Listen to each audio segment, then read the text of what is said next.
I don't know what I have to say. It's gonna be like Bill O'Reilly, right? Oh, hold on. I'll look. We'll do it live. I'll write it live. Hi, I'm Craig. This is Denied Shifts, episode 5, and that is Chris right there, also known as Tropical Punch, co-driver, not only co-host here, he's co-driver as well for me with iRacing at Amplify. Co-driver. Fine, you know what? He's just a driver. I'm a co-host on Denied Shifts, driver, Amplify, iRacing driver for Amplify, co-host on Denied Shifts. I think you had it backwards. All right, so we had an announcement today that I just got kicked off the iRacing team, basically. No, you did. Shut up. You did. Stop gaslighting people. Hey, we I got kicked off the team. We co-drive together in the endurance team. We drive together. Yeah, we're co-drivers. We share the seat. No, I have my own seat. Thank you. Oh, okay. I don't ever I make my own seat with my own crater. Thank you. I'm very comfortable with my crater. Well, note to yourself, if you race with Chris in real life at Daytona on any of the sports races, you're going to have to bring your own seat. That pit stop's going to be extra long because they're going to have to unbolt it and then rebolt a new seat in. I like my crater. Unfortunately. If you disrupt my crater, I can't concentrate. How was your Thanksgiving? I had 2. I had Thanksgiving part 1 and Thanksgiving 2. Ah, so you're extra round today, aren't you? No, I only ate 1 plate. I think I maxed out at 3 plates total, 2 for the first one and 1 for the last one. I don't really. Thanksgiving's not my favorite. Oh. Oh. Yeah. I don't like turkey. I like ham. Also, you're a Christmas person. Yeah. Christmas dinner, I go in hard. I go hard in the paint for Christmas dinner. But Thanksgiving dinner, it's just turkey. I'm just not a. I'll be honest, we didn't have turkey this year at our house. We had roast beef.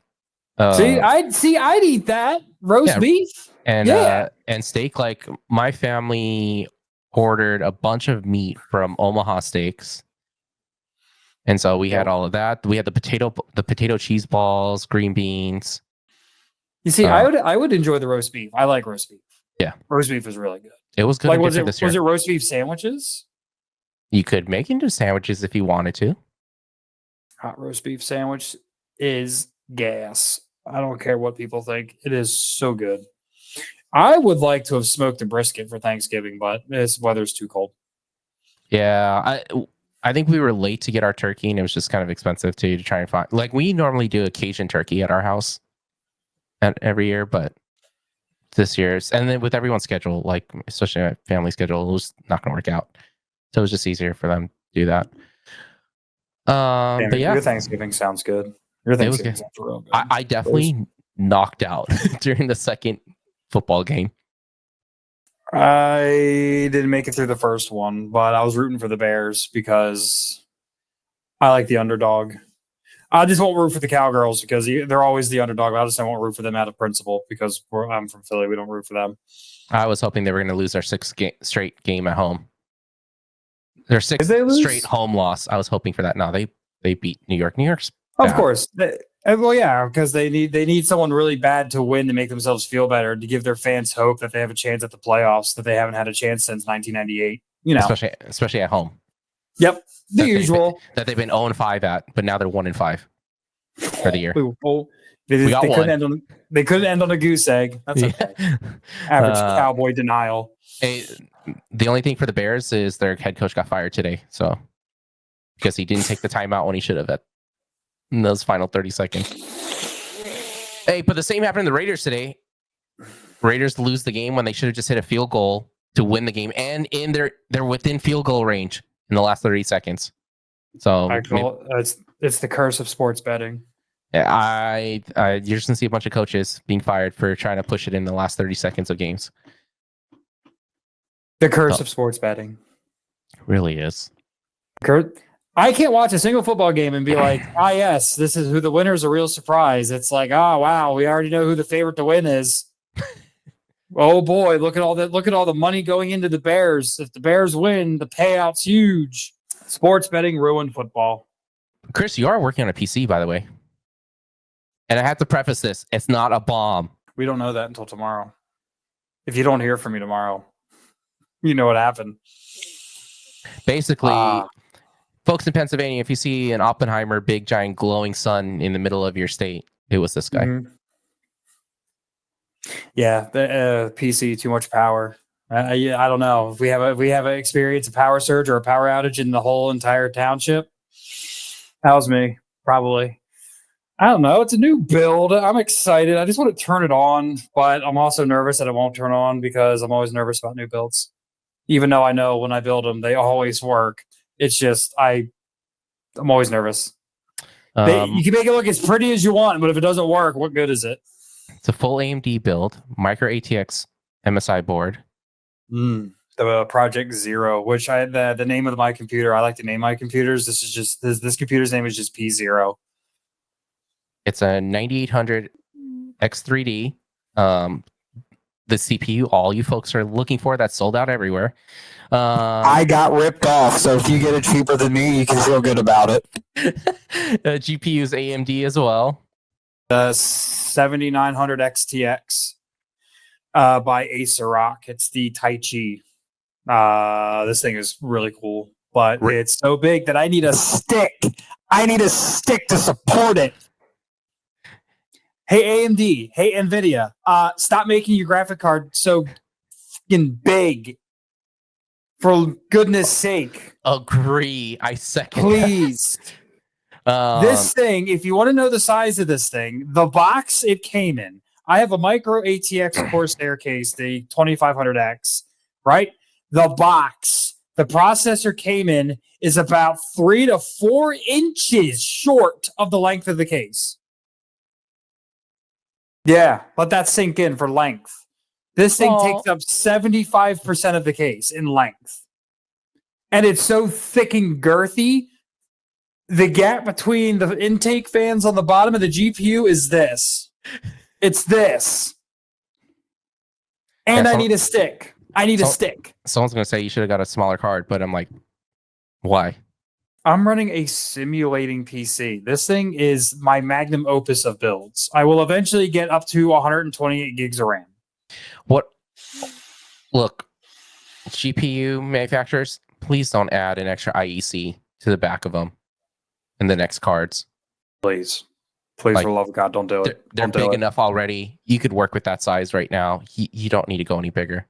It already takes 3 PCIe 8-pin cables to power this thing. I don't need to have to plug in a 120 volt IEC plug. Yeah. Let me turn on my GPU and then the computer. Oh yeah. Don't do it, please. Or the next thing is two power supplies. Please just keep if you keep the cards the size they are, fine. But don't make them any freaking bigger, man. They are huge. Back in my day, they were this big. Now they're this. I mean, back in our day, they were like thin. This is basically just the chip. Yeah, you know what you're getting? You were lucky to have a fan on it. Heat sink. You're getting a heat sink with a shell. So when you look to spend your money on a graphics card, anyone who likes building computers or is a PC enthusiast or whatever you decide to buy, keep this in mind. You're buying plastic and a heat sink. The chip is literally this big. Everything around it is a shell. Well, with heat coils. Keep in mind what you're buying. These things are huge. Please plan around it. Also, just buy whatever you like. You're not going to get a bias for me. I've built 3 desktops. My first one was pure AMD. The second one was AMD NVIDIA. And now the third one, which is this one, my P0, is all AMD. And from an IT person, AMD lasts a lot longer than NVIDIA because their drivers actually age their products really well. So the older they are, the better they run until they stop supporting it.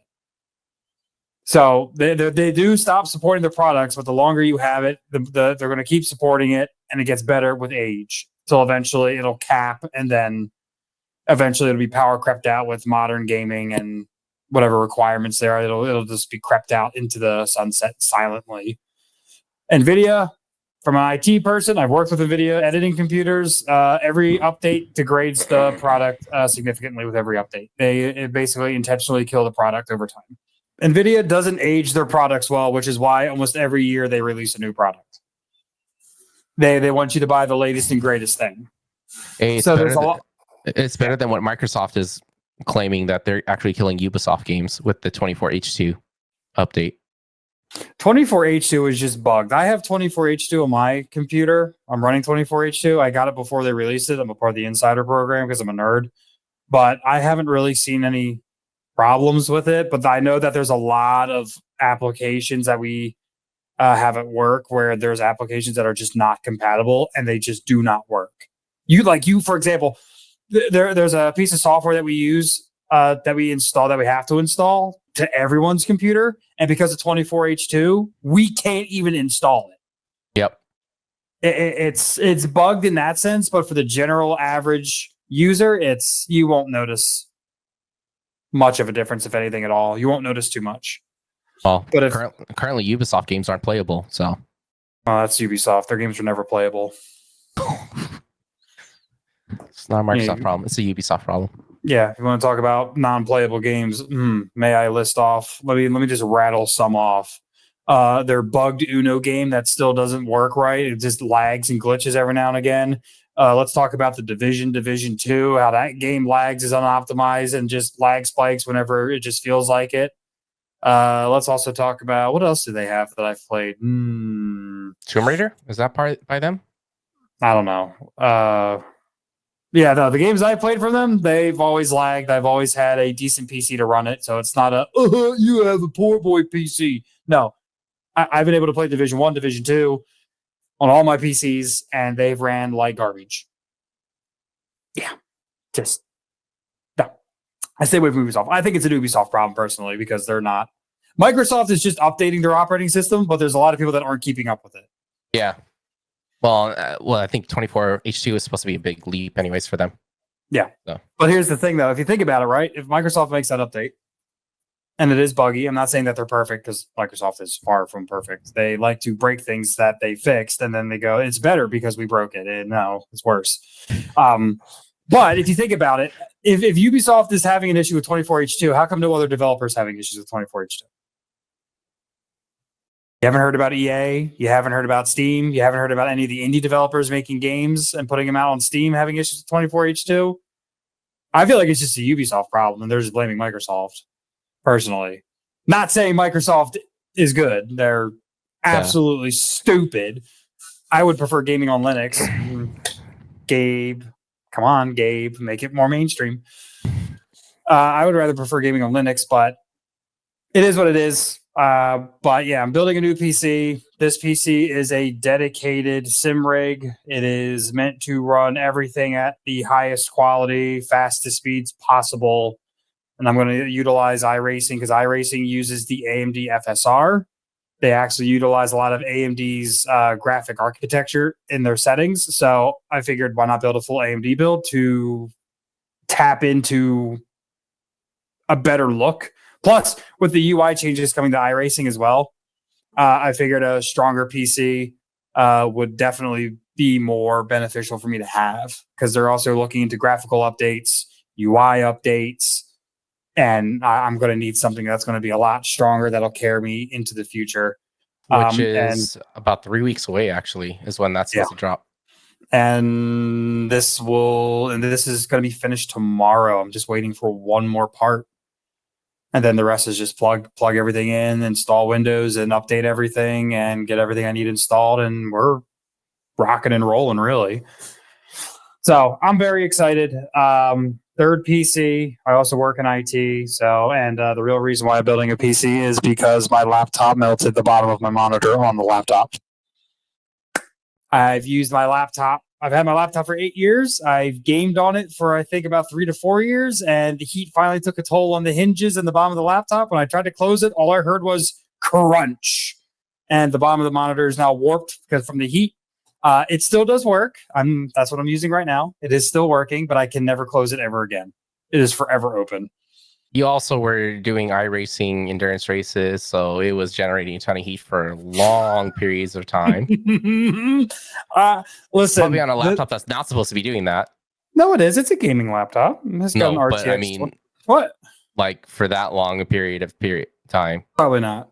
But it stayed the course. It served me well. So if anybody wants to know what laptop I have, it is the MSI. It's the 9th gen i7, which is actually a really solid processor. It's the 9th gen i7 with a RTX 2070 Max Q, which just is a underclocked version to power save, but it's still a 2070, just a slightly underclocked version. It is the MSI G75 Stealth. This thing has lasted me 8 years and has served me well, and it's still running even with a messed up monitor. So if anybody wants a laptop, go MSI Gaming because they are fantastic. They definitely give you a nerfed version of a desktop experience. But I feel for me, for what I'm going to be doing into the future for Amplify and just iRacing and sim racing in general, I need a more dedicated, more powerful rig that's going to carry me into the future at this point. So you're kind of missing the MSI badge on your sweater there. I know. I would love to be sponsored. I've owned 2 MSI laptops and built 3 MSI desktops. You hear that, MSI? And all I build with is MSI. So please sponsor me because I love your products. I'm not an Asus guy, so you won't find any why don't you use Asus? Because they don't work and they void your warranty when you update the BIOS. So Asus, you could suck it. MSI is better. By the way, Chris is sporting our new team sweater. This is the team specific one. It says meat. Yeah. Meat. Meat would be MEAT, not May it. Okay.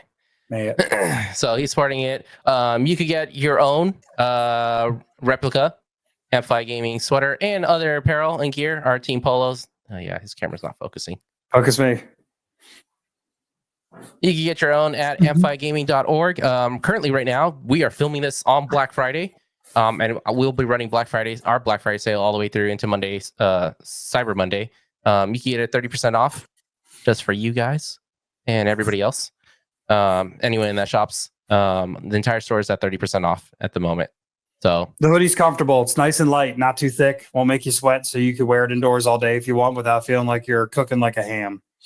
And you can get replica team uniform polos and other replica uniform items. Also at 30% off at the moment. But yeah, I mean, it looks good. We just really comfy.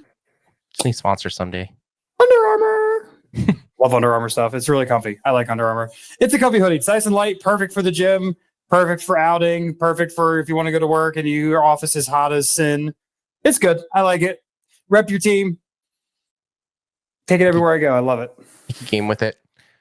Absolutely. I drive with it. I feel cool when I drive with it. I feel like I'm super special. After Cyber Monday, we will have another deal coming up because we will also release some new Christmas sweaters as well. Wait, you're getting ugly sweaters? Yeah, it's in the works right now. Thank goodness. I'm gonna have to buy one of those. Also, I gotta get a water bottle from you guys because I actually really want one of those water bottles. 30% off right now.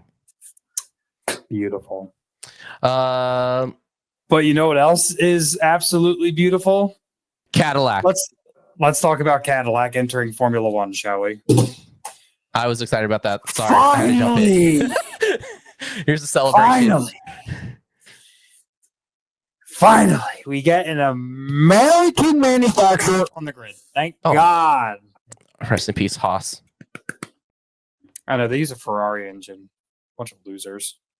They have a North Carolina factory still. Haas? Yeah. They have that and England. Rip. But Cadillac. They just don't have like an actual manufacturer behind them outside of Cadillac is on the grid for 2026. The 11th team on the grid. Finally. What color do you think the car is going to be? If we go off of IMSA and WEC, I'm going to say red or yellow. No, I don't want red or yellow. Hear me out. It has to be one of their colors from their logo. Black or blue. Gold. All right. Yeah, so then it's still one of their colors. It's the yellow gold. No, but not yellow gold, like gold. That's Gold. not part of their Like- colors. It's not their branding colors. Check their logo. It's red, blue, and a yellow. Black and gold with accents of yellow, red, blue in the Cadillac badging. Black and gold. Like the Lotus. Like the old Lotus, the black and gold. But I wasn't want to that- see black and gold. But wasn't that because of players being one of the sponsors? I don't know, but I want black and gold. I need them to be bougie. I want them to come out swinging. Somebody said they should do the pink like they did the final IMSA race this past year. Yeah. But I'm like, Yeah, the but that was British for breast commentators. cancer. Oh, they should do pink. I like the pink. But that was No, for breast don't do cancer awareness, folks. Like, calm down. Like that Yeah. that was a hot pink almost. And they already got a pink car. Alpine, whenever they're running the British water treatment company. That's what paint I'm scheme, that's saying. pink. They're like, oh, they should do pink. Oh, yeah, pink, mate. It looks good, mate. Bottle of water. No, don't do pink. No, Either do black and gold with we their need a yellow. IMSA colors. there's no yellow car on the grid. Yellow or gold. Like, either is way, there it's the not a same thing. yellow? There's not a yellow. I think Red Bull kind of has like an orange yellow-ish, but it's not like a primary color, I guess. It's not a primary, yeah. And the last time there was a yellow car on the grid like that, no, Ferrari didn't even do their yellow paint scheme once yet. Renault would have been the closest with the yellow and blue. No, it was black. Are you sure about that? I'm pretty When sure Dan- there was a Renault that was yellow and blue. When Danny Rick was there? Fernando Alonso. You're thinking Fernando Alonso years. Yes, I know that one. Yes, But when that Danny Rick was at Renault, it was the yellow and black. Yeah, see that? No, I don't want that to be yellow and black because people are going to be like, "Ooh, is it Renault?" No, they have to do something different. I don't know what they could go black and silver with the three colors, red, blue, black. Or they're Isn't bright blue because it's not like, oh, I guess Alpine kind of took it now. Yeah, but Alpine's got the pink and blue on lockdown, so they really kind of have to go black. Yeah, 'cause And I Alpine's- really don't, Alpine's I not don't want changing them to- next year. because I also don't want them to do what Alpine did, where they're like, "Oh, black is all carbon fiber." No, give me like like a paint. Give me like a wrap that's black. Don't show me carbon fiber. Just wrap it in like a matte black or something, and then add like your IMSA colors. That whatever. But I want the base to be black. Well, and we know we're going to get another red and black car with Audi joining. Red and silver. Should be red, silver, and black are the three colors. Yeah, that's their three primary colors they use, or their branding colors. But we finally have an American team, an American manufacturer, GM, not just making power units, they are on the grid. And when I found out, I sent the picture of the FIA's letter announcing that they're going to be joining 2026 to my cousin who works for GM. And he told me that internal corporate GM sent out an email to all the employees that they are joining the grid in Formula One, which I thought was fucking cool. That they made the announcement corporate-wide to all the employees, remote and on factories or on the campus. Hey, but by the way, F1, suck it because Andretti's still part of the program. They're still supporting You weren't it. supposed to tell them. I feel like he was like, "Y'all, let me surprise them." Oh, they already know. They're still operating out of the same factories, or same team factories. So suck it, Toto Wolff. You and your gatekeeping didn't work. Cadillac's in there, baby. We're in it. I got a new team to root for. I'm rooting for Max as a driver, but I gotta rep some Cadillac F1 merch, man. I gotta. Oh, dude, you're gonna be torn now No, because I'm not. Red Bull's gonna be Ford. I'm not gonna be torn because my cheering for Red Bull is Max only. Oh, not the Ford, Red Bull. No, not the Ford Red Bull, just Max. At this point, because GM's on the grid, I gotta go GM for team, but for driver, I gotta go Max.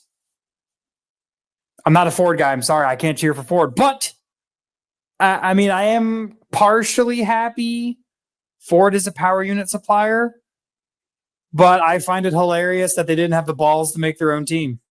They just had to make a power unit. They didn't have the balls to put a car on the grid. Hey, I'll give it to them. It's smart because of Ford's track record with racing, anyways, to go with a established team. But did I ever tell you my take on like their re-entry into endurance racing? How I think they half-assed it? Because they were really big with the Ford GT. Like that was like an iconic endurance racing car. Like the Ford GT was Ford racing. Like beautiful car. And then their trunk came off during Daytona 24. Yeah. So my take on that thing was they half-assed their comeback to endurance racing. And I say half-assed because Ferrari, their rival in endurance racing, came back with the hypercar, the 499, I think 499P. I think that's actually the correct model, right? The 499P. Pretty sure it's so. I know it's 499, 499P, one of those things. They came back with a hypercar after 50 years and absolutely dominated. Please come to IMSA already. Cowards. Anyway, Ford came back with a grocery grabber that you see every day on the street, the Mustang. But they gave you the Dark Horse edition. If they wanted to make a statement, this is from me to Ford, and I'm a GM guy. If you really wanted to come back and make a statement, you should have came back with a Ford GT hypercar. Put it on the table. What do you mean no? Ford GT hypercar? Oh I think they still want to. I think they still want to compete with Ferrari at the same platform that they have for over several decades. Now, if you want to compete with Ferrari in today's world, you want to compete with that 499. I agree in the hypercar, but I will say this: I went to the LA Auto Show this week. Shout out to Hyundai. Thanks for the 2 free tickets to go to the LA Auto Show. I got invited by Hyundai to go over. Yeah, you didn't even have the nerve to give me a ticket. Yeah, I'd have to fly over from Philadelphia. I took my dad though, so at least took my dad. I don't get to take my dad or do things with him often. Got to go there, and I saw the new 2025 Ford GTD Mustang, Dark Horse Mustang, and they have made some improvements to the body that let's hope they come out swinging even harder. But is it a hypercar? I know it's not a hypercar. Let's see. You have look. You're competing in a slower class, and you're like, yeah, we're making the comeback. You got your GM rival in the hypercar class, and you got your old Enzo Ferrari rival in the hypercar class. Why aren't you in the hypercar class, Ford? That's WEC for the most part. When it comes to IMSA, though, you still got Ferrari there. You have your true GM competitor, Corvette, who also just released the ZR1, their brand new ZR1. Yeah, they're ditching the Z06 program, and they're moving to the ZR1 program. Mm-hmm. Which I will say looks really nice. The body panels and everything on that thing. 1,400 pounds of downforce on that car. Oh, yeah. They have made some serious adjustments to their aero on that car. And the engine, oh my gosh, is that a beast? That twin ZR1 turbo engine. Yep, twin turbo V8. Oh, that was also on display at LA Auto Show. They had a cutout of the car, half the car there, and then they also had with showing the internals and everything else and how the chassis was and the entire framework. And then they also had the engine on display, the full engine build on display, ZR1. And then they had several ZR1s fully built there. They're coming out swinging come this January at Daytona. It's going to be a battle in GT. I think the most fun class is going to be GT3 this year. Because Ford's coming out with new stuff, Corvette's came out with new stuff, Ferrari's been looking really good, Porsche's still been balanced, of course. BMW has been very competitive. Lexus is still competitive. I really think because of the team ownership, the Cadillac ownership was swapped off to Wayne Taylor Racing. We're gonna see, and also they've made changes to the Cadillac. They were posting about it on Instagram. I'm eager to see these changes they've made because they're talking about how much better it is now. So I think we're going to see a more competitive Cadillac in 2025. Yes. Way more competitive. But I think the racing is going to be even tighter in the GTD class compared to GTP. I think there's going to be a spread in GTP a little bit. I think Porsche swept this past year. I think, GTP, the fight's going to be between Cadillac and Porsche obviously, and I think it's going to be a very tight battle. You know who might be a surprise is Aston Martin. That Aston Martin Valkyrie looks like it's going to be a threat, but we'll see. We won't know until they actually hit the grid. I feel like they're using the numbers 12 cylinder, my V12, but balance of power. You have a V12, but you're not using it to its full. You're using a balanced version. I think it's cool that they entered the grid, though. I think the car looks awesome, but it just doesn't sound as cool as the Cadillac. Still, I mean, it sounds good, but it just doesn't sound as good as the Cadillac. I think it's the second best sounding car on the grid. It is the second best sounding car on the grid. I will agree with that. They are definitely second best. They're just not. It's like, ooh, you got a V12. That's beautiful and all, but it just don't sound as cool as that American V8. I will admit though, I miss the V12s from Formula One. The V12s, V10 era of Formula One, those are some of the best sounding cars. And if they're coming, that's how it comes to IMSA and hypercars. Chef's kiss right there. I really feel like they don't even need to move that much, considering LMP1s were using a V4, and they were. But the the way the car looks competitively on the track, like it looks like they could be a force to be reckoned with this year. In their first year out. There's more Cadillacs in WEC next year as well. I think there's 2. Who'd they sign? The Hertz Team Jota is now in charge. Oh yeah, that's right. We talked about this. It was just they're doing 2 cars. Well, but now Cadillac has more representation in the WEC and has the same representation in IMSA now. There's 2 and 2.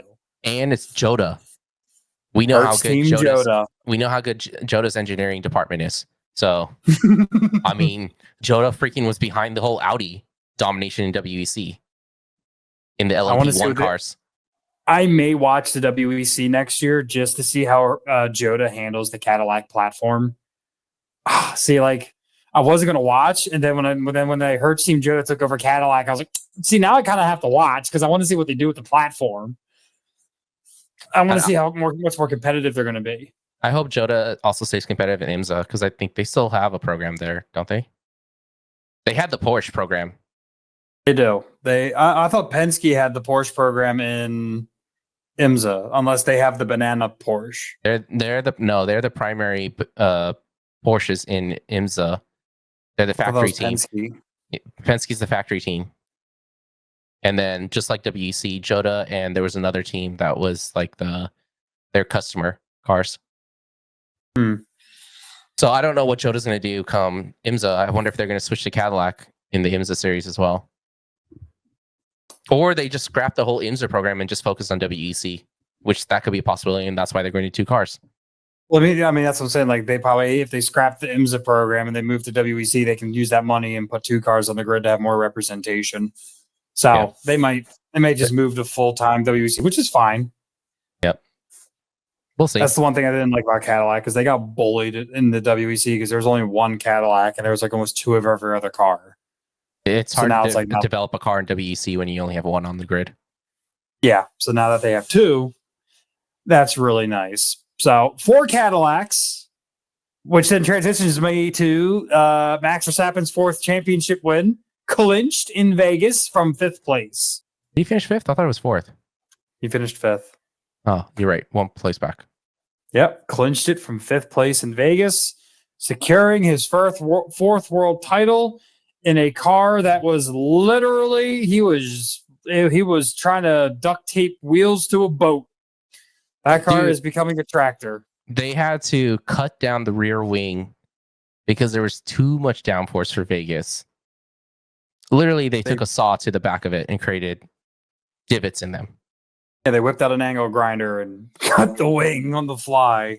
If you think about it, though, the fact that they had to they got data to measure the downforce and they knew exactly what shape to cut into the wing to minimize that downforce to make it less. I'm actually kind of impressed with that. They're just like, these will help reduce that downforce. And I'm like, how did they just be like, cut the shape, that'll work. It wasn't enough though, they said. No, they needed to cut more. They needed a lot more. They needed a whole new wing in general. Yeah, but there was something going on in the background where they wouldn't ship them the wing from the factory. There was something where they weren't willing to ship it, which I think was sabotaged, in my opinion. But the amount of points Max has in the championship at this point, it didn't really matter. I feel like his points were just too strong to where this was it, no matter what. He just had to finish ahead of Norris, and that was the end of it. Like I feel like he wasn't even pushing for first. He was just, as long as I'm ahead of Norris, I'm good. He joins. He clinches his 4th consecutive F1 title, joining Michael Schumacher, Lewis Hamilton, Sebastian Vettel, and Juan Manuel Fangio as the only drivers to win 4 in a row. Michael does have one more than all of them. He's won 5 in a row.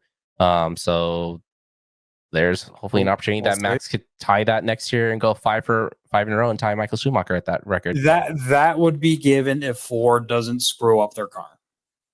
Unless Ford's 2026 or they 2025. No, they should be jumping in support next year. So 2025. Yeah, so that's as long as I think the engine comes out 2026. But they're doing some sort of support next year. I don't know. Okay. They're probably going to be gathering data next year. Yeah, so and it's gonna be tough because the McLaren is gonna be good next year. Mercedes looks like they're gonna be good next year. And Ferrari's gonna be good next year. I'm questioning Mercedes' performance because of what looks like the DOS 2.0 system. I don't think it was DOS. I think it was the car actually compressing when he was under braking. He did. I saw that. I also looked at another part of the car, and I saw another part of the car kind of shrink too. So I don't know. Effect. Probably a camera effect from the braking. I don't know. The DOS is banned, and I don't think Mercedes, being the people that like to lay down the regulation and rules for cars, I don't think they're going to be that kind of. They're also the ones that create those regulations because they're the ones creating those systems and everything. And being like, I get it. We're not trying to punish innovation and whatnot, but. Right, but I don't think they would sneak a DOS system in just to get a win. I don't think. Considering this is the second week in a row that it's being noted. I thought this was the first one. No, I remember last week what was the week before Vegas? Brazil, some fans are noticing, hey, it looks like they're using a new version of DOS again. Well, you see now if that is the case, right, and they are using a modified version of the DOS system which skates the regulations, then not condoning it. I'm not condoning it, but is it really breaking the rules if it's within regulation? If it's within regulation, no. Like the DOS system was before, but yeah, the DOS system was in regulation at one time. FIA banned it. And if Mercedes decided to test and modify a system similar, but isn't, it's technically not DOS, which is technically not banned, and they're technically not breaking the rules. Is it a scummy loophole? Yes. Hey, welcome to NASCAR. Hey, it's engineering. It's development. I'm not going to knock them for it, but I also don't think it's cheating. I generally don't think it's DOS. I think it's maybe a newer system or something modified for these cars that they're trying. Yeah. Who knows? Who knows what they're doing? So I think next year's teams are going to be, and I'm going to do it in order. McLaren, Ferrari, Mercedes, Red Bull. Red Bull being the last on that list. Not Alpine. Or not Alpine. In terms Aston of Martin. top teams. You're not including Aston Martin in that. No. Nope. They would be a wild card. Adrian Newey botched the RB20. It was good at the start, and then it just degraded. Well, they stopped developing the car. Let's be honest. Because Adrian Newey was already looking at his way out. Still, if he's literally like, I'm finding a way out, so I'm just going to stop caring, then it's kind of like, ooh, I don't really have much hope for the next team. I mean, it's the attitude for me. It's the fact that I get he doesn't like Christian Horner. I get he doesn't like the scandal. I get he doesn't like the team getting that kind of attention. I understand. The problem is that you're still on the team. You're still in the season. Your team is still competing. Why are you not developing still? Despite how much you love or hate Christian Horner, you are chief designer engineer. You should be developing the car through the season. Despite what your political things are with Christian Horner and what's going on with Red Bull, please do your job. So you wouldn't put Haas in there in the competitive talking or VCarb? Because isn't VCarb staying with the Honda engine anyways? I think yes, I think so. Pretty sure they are. And I would think they would be more competitive than even maybe main team Red Bull. Because if Red Bull's going to come in still developing an engine. So all right, here, let me break it up into like a tier list. Tier 1 teams for 2025 are going to be McLaren, Ferrari, Mercedes, Red Bull. Those are your 4 tier 1 teams. Tier 2 will be Aston, Haas. I want to put Williams in there just because of Carlos. Okay. That's fair. Just because Carlos is going to Williams. I want to put Williams in a tier 2 team. But then you also have to think about Alpine. See, that's the team that's kind of like going to be the last option because I've seen them make some improvements here. I guess Ryan Reynolds made a lot of money from that Deadpool movie, and he's putting a lot of money into that team here. So tier 2 for me would be Aston, Haas, Williams, and Alpine. Those are my 4 tier 2s. The rest are the bottom. Tier 3. That leaves VCarb being the top of tier 3. Yeah, VCarb the top of tier 3. Sauber. Now known as Audi. Now, well, Audi's not technically till 2026. Right? Yeah, 2026. Audi hits the grid 2026. It's not 2025, right? They're not putting a car. No, Hulkenberg's on the seat next year. So that's why I'm saying, like, it's Audi already. I will have to move this fact check myself. I don't think an engine is hitting the track till 2026. I think the Audi brand takes over. The brand takes over. It says German car manufacturer Audi is contracted to complete a Formula One team and power unit manufacturer beginning with 2026 season. Audi F1 team will be formed through the acquisition of the Sauber Group, which is 2025. Yes, by the sound of it, but they're not putting a power unit or car on the grid until 2026. Mm-hmm. So I guess, yeah, but you see, I don't want to say it's Audi per se because I don't know what their power unit or their car is going to be until 2026. So I don't want to say Audi's a tier 3, but I'm going to keep them as Kick. We know how Haas is still going to have the Ferrari. Yes. Williams will still have the Mercedes power unit. McLaren still Mercedes. But I don't want to jump the gun and say Audi's a tier 3 team. I'd rather say Kick Sauber is still a tier 3 team because we don't know what Audi's got. Alpine's going to be Mercedes. What is the Audi team program going to run? Are they going to run Ferraris? Because Renault's gone. They're not here next year. If I was Audi and I wanted a different power unit, I would probably go Honda.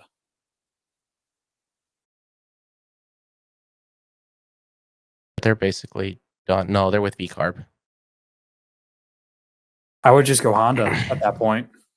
Just as a filler, because I know Honda wants to put as many engines on the grid as possible. Even if it's for a season. Do they? Kinda. I mean, they already have 4 cars on the grid with the same power unit. They've been burning money, so. I mean, who else are you going to put? McLaren is a power unit manufacturer, but no one's running a McLaren power unit. No, they're running Mercedes. So it would either be a Mercedes power. I actually, you know what? I think it might be a Mercedes power unit, honestly, because it's a German brand. Yeah, your choices are Mercedes, Ferrari for customer cars or engine units. Yeah, because that's it. Everybody else builds their own engines. Like even Red Bull, like they've taken the Honda and modify it. Yeah, they modify it for themselves. Yeah. So it might be. I mean, but I'm still going to say it's Kick Sauber because I don't want to say Audi's a tier 3 team too early because I don't know what they're capable of because they're not gridded and they're not fully assimilated to the F1 grid. So tier 3 teams are going to be V-Carb at the top, Kick Sauber. I think that's it. Because the first two had 4 cars, that's 8. Those last 2 are 10. And then 10 times 2 is 20. So we rattled off the whole grid. Yeah, you did. And you only put 2 in the bottom. Well, I mean, for now, because in 2026, we're getting 2 more teams. Well, Audi's becoming Kick Sauber, so that's not really plus anything. But then we're getting Cadillac, which adds another team, which makes 11. So that would make it 3 in tier 3. And my top 2 will have 4. But I think tier 1 is going to... 22 cars, I was going to say. 22 cars, yep. 11 teams, 22 cars. So I think tier 1, in the order I listed, are going to be the teams of 2025 in terms of performance. McLaren, Ferrari, Mercedes are already surpassing Red Bull. And I am a Red Bull fan, and I can admit when 3 other manufacturers, 3 other teams are now surpassing them in terms of speed, handling, performance.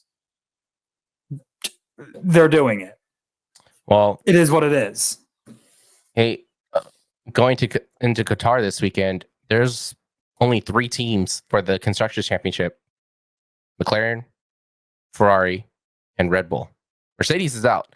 And obviously with their performance. Red Bull has to put 2 cars near the top to take it or to reverse it. But with Checo's performance... He qualified 16th for the sprint tomorrow. His performance is pathetic. And honestly, I know his performance has been extremely pathetic. And I'm not going to say the car is his excuse anymore. The car's at the crunch. Max is driving the same shit box as he is, and Max is able to at least put it in the top 10. Well, everybody has said that. It's a Max thing when it comes to this car right now with Red Bulls. Even the commentators have said it. But also, I do question the strategy that they keep putting freaking Checo on. It feels like they put Checo in the worst spots. But he doesn't adapt. And he's the test dummy for them all the time. So yeah, but he's not adapting. Yeah. I will admit I feel bad for Checo because I want Checo to do well, but I don't have an answer anymore. I want him to do well, but I can't sit here and say, oh, they'll be next year, because according to Marco, there may not be a next year, even though Checo's walking around saying that he is going to be there next year. They may be terming his contract early after the season. They can't because there's a clause on it that would cost them $20 million. I'm sure Marco's willing to pay it because Marco's talking about at the end of the season if he doesn't fix his shit.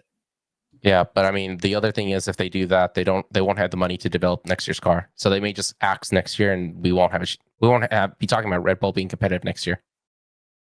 I don't think they're going to axe next year, but I'm sure they have enough money bankrolled to whack them. The problem is the financial restrictions that F1 has on them. That goes into their budgeting for the whole year. Red Bull as an organization can afford to whack Sergio Perez. It still cuts into their budget. You're not understanding the rules. That cuts into their budgeting for the year in their rules as well. All right. So they lose development. So in a sense, 2025 is going to be a wash.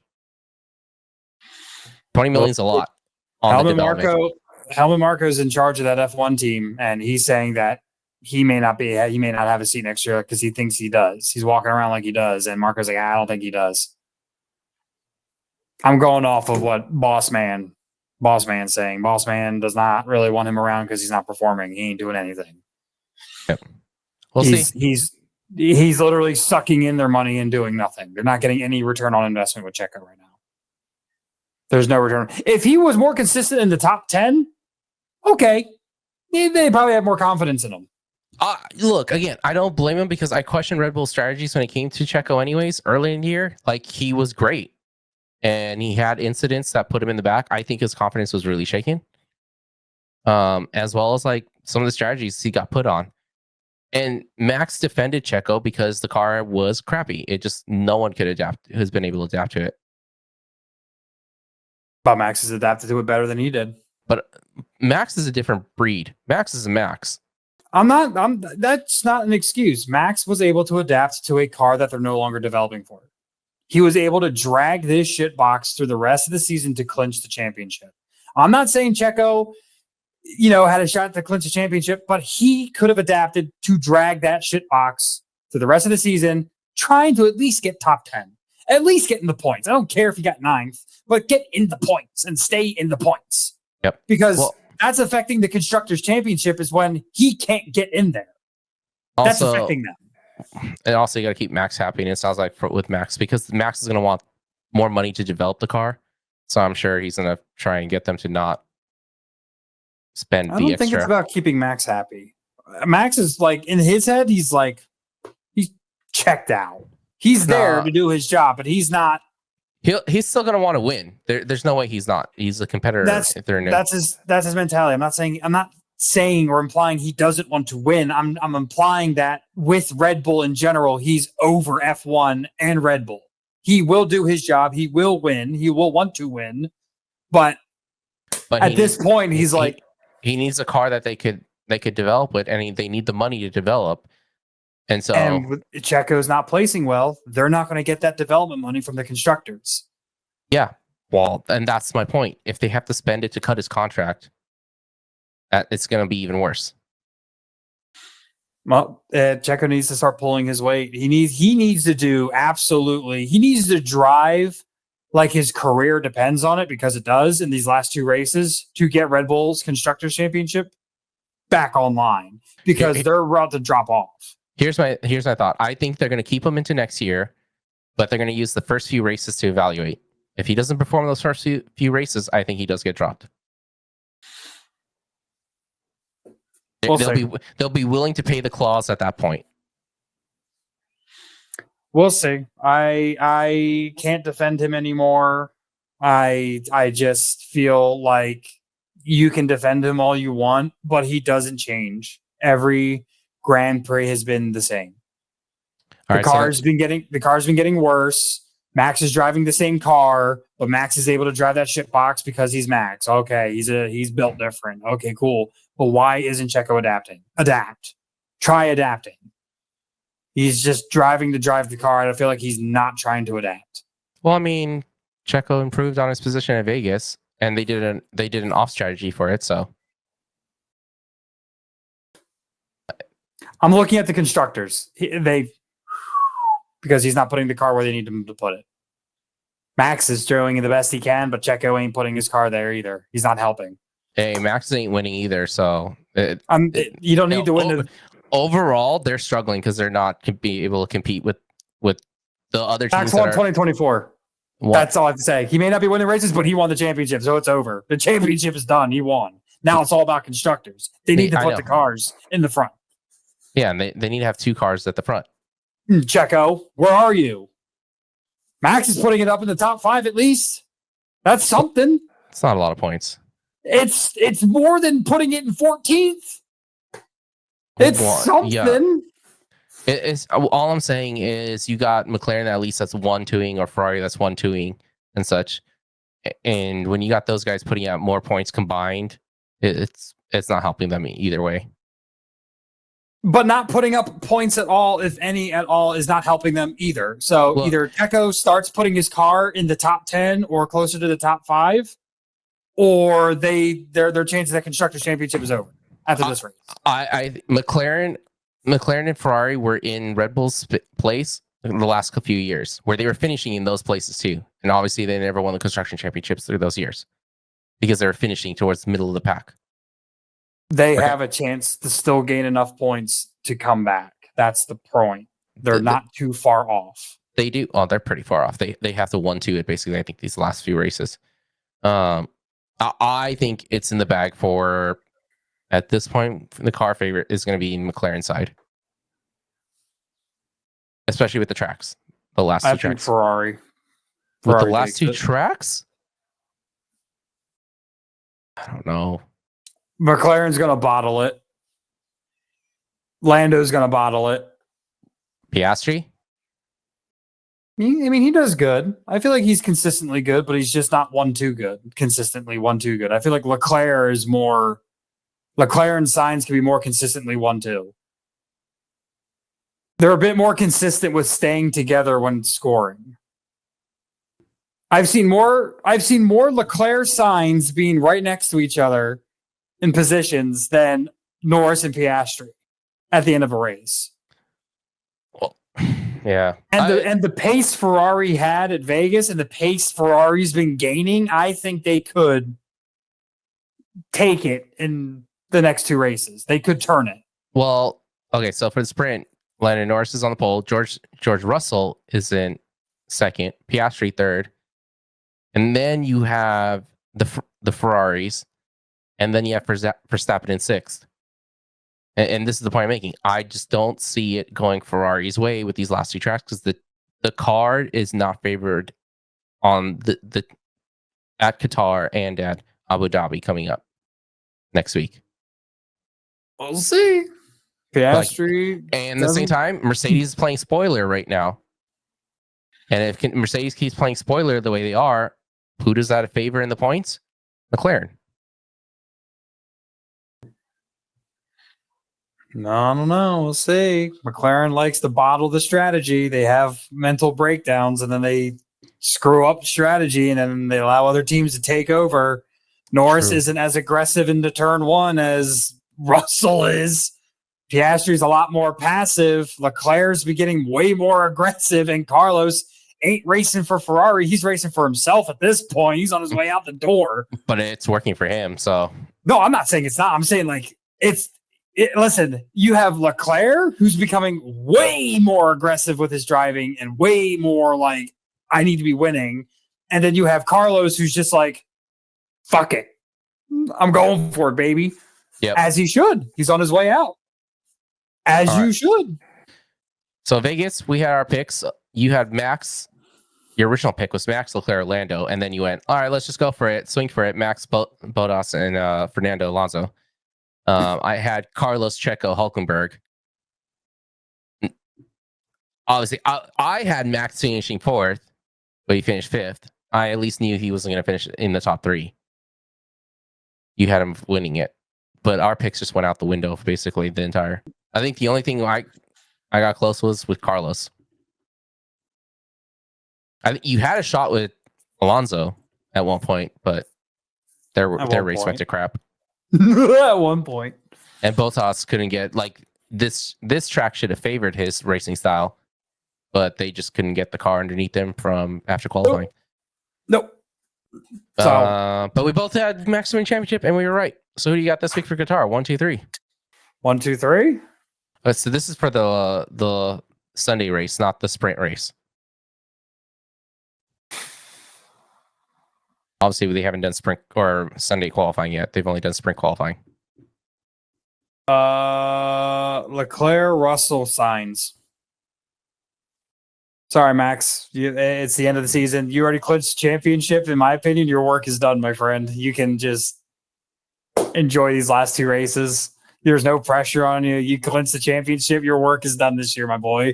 Congratulations, Max. Now, for everybody else, Leclerc, Russell, Sainz, I'm locking in those top three for the race on Sunday. I'm going to say Russell, Piastri. That's a bold choice. I know. That's actually a really bold choice. And Sainz. Do I want to put Hamilton in there? No. Safe bet it. Sainz. Yeah, I'm gonna go Sainz. Safe bet it. I think at this point, what's his name? Lewis is excited to get out of Mercedes. It's his last two races. He knows he's out. He's done. Well, he said, I don't know if he saw, like he said that it's him that's slow. That he said in an interview that he considered, dude, I don't know what's going on with Lewis Hamilton. Like if his mentals are just broken now, but he just decided to call himself out and say he's a slow driver now. He's like as if he's lost it. But I'm Sucks sure to suck. I'm sure the tune will change once he gets to Ferrari. So we'll see.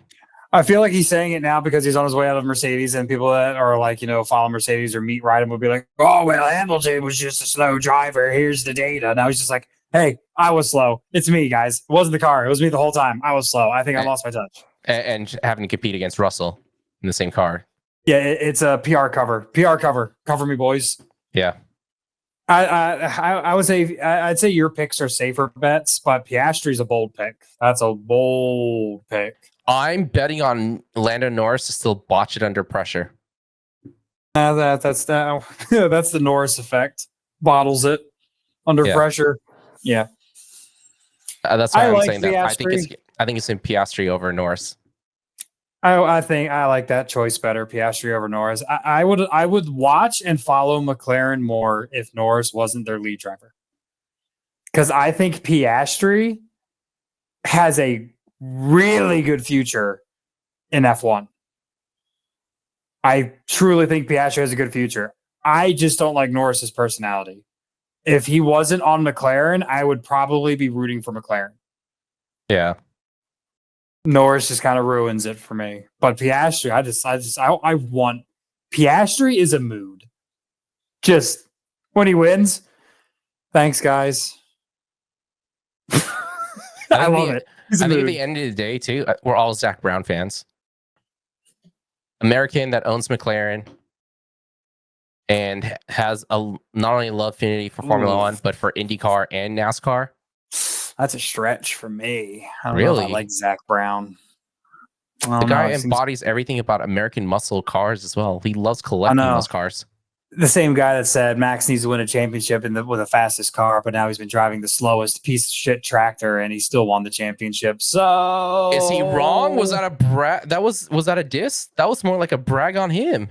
No, that was a diss. But Max threw it in his face after he won the championship. He brought it back up to him. He's like, "Yeah, you said I had to win the championship in the fastest car. Well, that was a little different this season."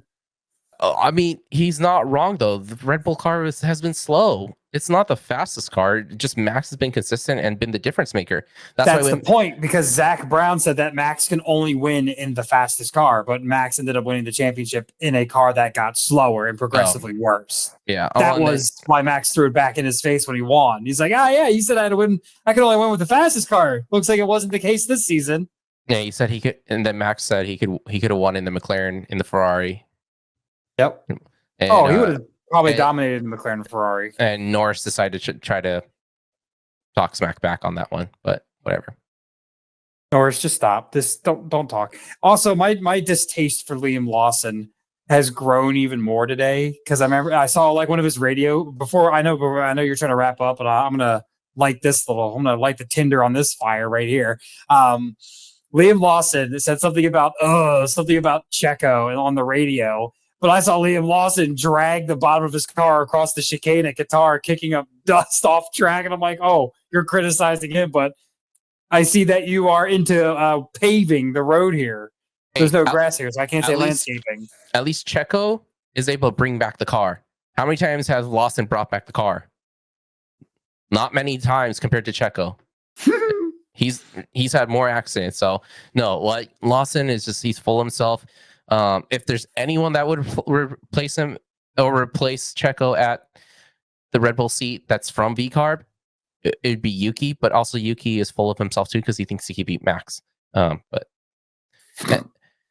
that's Yuki trying to use how they have the Red Bull internal competitions, their special like thing, and Yuki trying to brag that, oh, I beat them all the most this season. Fine, Yuki, in these gimmicky special event race stuff, and I just want to. I kind of wish they give him what he wanted, just for him to see that he can.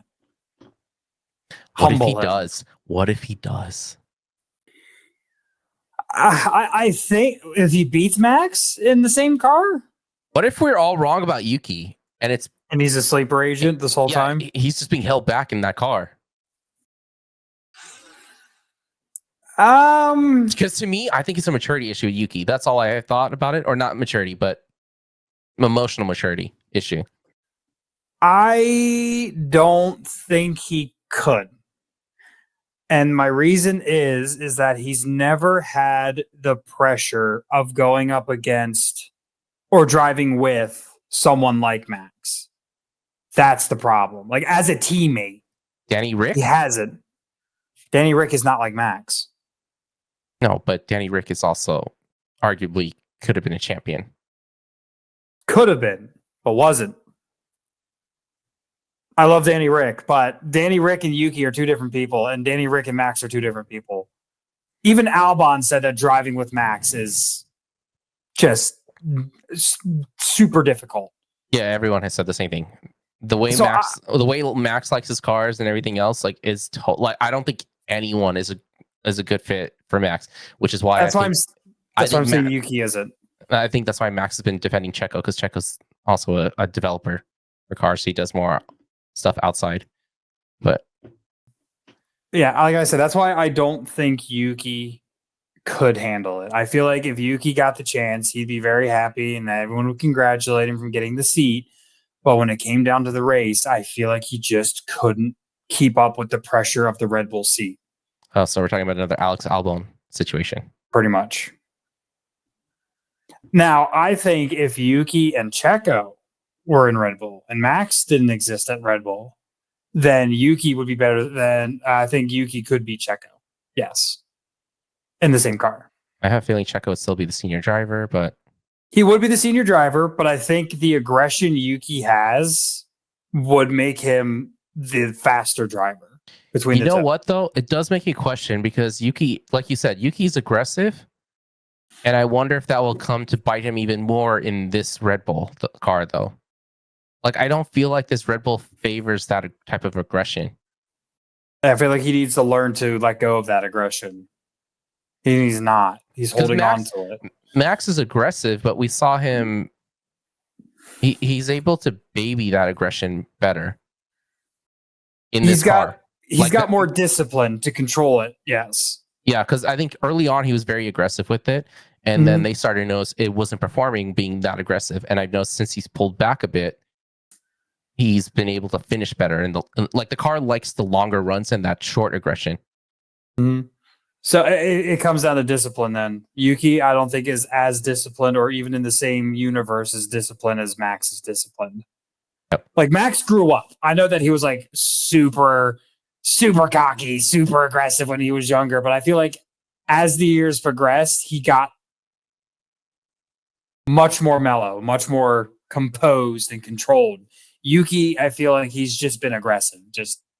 He's gotten better at that. So, but yeah. And then Lawson is just Lawson right now. Lawson is just thinks he's going to get in. He got humbled at Vegas though when Checo took him 3 wide. I love that. And passed him. I was I jumped out of my seat and was cheering Checo hard. It's so hard when that happened. I was so happy to see that. And I was just like, hey, Lawson, what do you got to say about him now? Yeah. Come on the radio. What about now?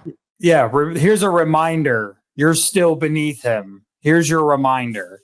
As much as the crap talking you want to say about Checo, there's still something in there in him. And I don't know. We need to figure out how to get that out, because he's still an amazing driver.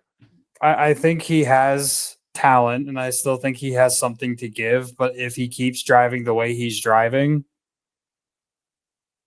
he's driving comfortable. That's how I would try to describe it. You know what? Comfortable. I'm going to call it the Danny Rick effect, because we saw the same thing with Daniel Ricciardo when he became the second driver at Red Bull.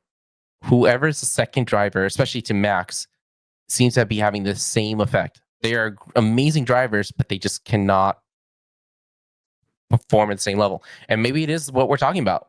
The way Max likes his cars is just not compatible with the rest of the grid. With any teammate. Yeah. You almost said another Max. I don't feel like you need another Max to do well. I feel like you just need to find that something in you to make that car work for you, despite Max. I get it at, the car is set up, to Max because he's our lead driver. I feel like if you has anyone I don't know what goes on behind the scenes in F1. I don't know how the drivers interact with each other on and off the track or whatever. But has Checo ever I guess, seeked out Max to talk about the setups? Apparently they do. They talk to each other because they from earlier in the year in the interviews, like when Max is really hard defending Checo, especially. Max had mentioned how like Checo, like the car was crap, and Checo's been working on the setups for them. Right. So if you're working on the setups for them, right? If he's working on the setups for the team, Max doesn't like to do that. He'd rather show up at the track and go. That's my kind of thing. I don't really like to work on the setup. I just want to show up and go. You're only going to hear from Max during the debriefs, the briefs and debriefs, before and after sessions on what he's feeling in the car. But then it leads me to question if Checo is the one who's working on the engineering side of this, the setups of the car for every Grand Prix, whatever's coming up, he's working on this, he's testing it, he's doing all that work. If he's the one doing it, why can he not control the car the same way if he's working on these setups?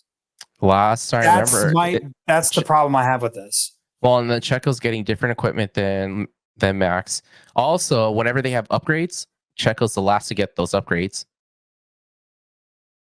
But why isn't he making do with what he has? If he knows that he made the setup for this configuration of the car, why isn't he making the most of it? That's the problem I have. You see these shining glimpses of his talent, and he does have talent. I am not discrediting Checo in any way. He has talent. And when it shines through, it's blinding how good he can be. But it feels like he got comfortable, settled. Comfortable. This is just what I do. This is just what I'm here for. This is all I'm going to do. I feel like he has to break that mental block of this is not what I'm going to do. I understand that I won't be seat one, but I can do more. Yeah. Let me give more. Except that he's seat two, because Max is going to be their seat one until he leaves. Except I think he just has to accept he's seat two, break that mental block of comfort and settling that, I guess this is all I'm good for. Utilize what he knows from setting up the car to make him let his talent show. I feel like there's just something blocking him. There's a mental block. There's something. We mentioned it earlier in the show. Like there's just something with Checo that just it feels like he's hit a wall or something.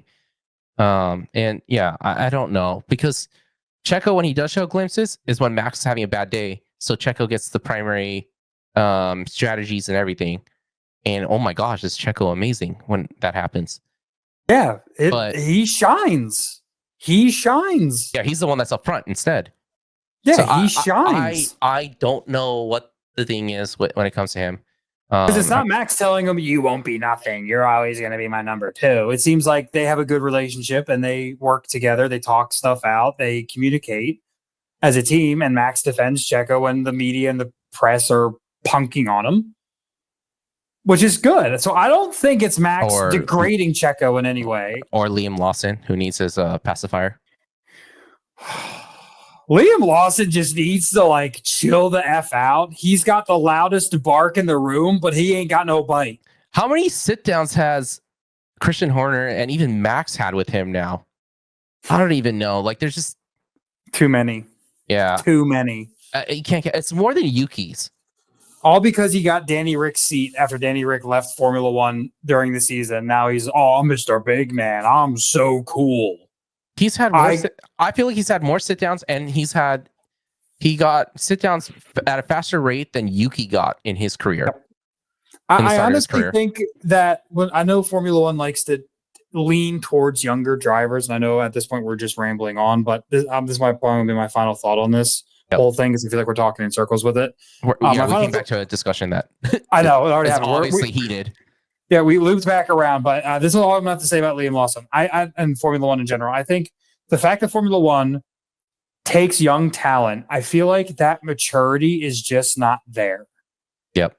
I feel like the driving gets better as the longer the driver's in Formula One. Like example, like Max when he was younger, he was cocky, arrogant, and sloppy. But as he got older, his driving became tighter, cleaner, consistent, et cetera, et cetera, et cetera.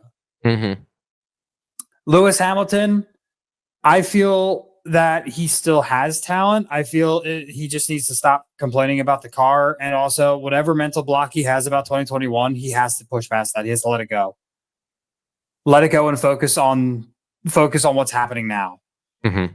If that's still haunting him, which I feel like it is, he has to let that go and focus on now. Focus on here and now to get that 8th. I still think he has talent. I'm not a Lewis Hamilton fan, but I still think he has something to offer in his age. I don't think age really is that big of a factor. Yeah. I think the older you are, the more mature you are, the better the driving you are. Like it's like a fine wine. You age well with experience. But they always go, we want the young drivers. And then you have the hotheads. Yuki, you're adorable, but you're a hothead. And then you have the cocky ones like Liam Lawson. Franco Colapinto came from Formula 2, but he has been like mellow. That's excellent attitude, excellent discipline and maturity on Franco's part. Piastri, excellent maturity, excellent discipline. Mm-hmm. Beautiful. I'm not saying that the young talent can't have that, but I just see that there's young talent that's been like there who now gets a seat and then it just goes right up here. It inflates that ego. Yep. And you look at what endurance racing and IndyCar. Sure, there's egos in IndyCar. Sure, there's egos in endurance racing, but they're not as, I guess you could say, toxic as Formula One's egos. They're not as toxic or volatile like the young talent getting ego coming into Formula One. But that's all I have to say about that. I feel like the older you get in Formula One, the better it is when you're in there. They get the young drivers. I feel like you're just going to get those toxic, ego-inflating people just to get press on them to make waves in the media, et cetera, et cetera, et cetera. I think that's kind of dumb. But that's all I have to say. I'm officially done with the topic. It's a heated topic, but I'm officially done. That's my last statement on it. I rambled on long enough. Everyone's tired of hearing me. I'm tired of hearing me. I got an update for us when it comes to our Face It League playoffs in the expert division. Amplify beats Midori 3-0 in round 2. So now we wait for round 3. December 2nd is our match against Alt Spartans. Which, I mean, this is good for us because we went round 1, we went 3-0 against Phoenix Guard and then 3-0 against Midori. And Midori was coming in as the number 2 seed. So we beat the number 2 seed and we were the number 7 seed. And now we face off against Alt Spartans, who was the number 6 seed. They were just above us. And arguably we could beat Alt Spartans. Or at least should have. I think it'll be competitive. But yeah. Round 3. So at least we're in the top. This is 2, 4. I was trying to count it. 4, 6, 8, 10, 12. Yeah, top 12 out of 16 now. So solidly in the playoffs. Right. If anything, they're going to be top, even if they lose this one and they go to the bottom. They're within the top 8, basically. So top half of the playoff standings. Nice. So good job, team. GG Very Midori. nice. Looking forward Good to job, it. team. Yeah, December 2nd, we'll face off again against Alt Spartans. They are looking great. So, yeah. But that's it for us in this episode. Yep. Thanks for staying with us, guys. I know we had a little bit long-winded argument there. Yeah, thank you for tolerating my ramblings of a crazy man. Thank you. Hey, there's a lot of young drivers that it's the end of the season, so there's going to be all these discussions. I know we're going to have more discussions in the winter on this show when it comes to those things. Between that and, I mean, we're still waiting for NASCAR announcements. We don't even know what new changes might be coming in NASCAR. There's still a lot of stuff up in the air. But yeah, we hope you guys enjoyed listening to all that. If you haven't already, please like and subscribe to our YouTube page. You could hit the bell as well, turn it on to get notifications of when we jump on or when a new episode comes on.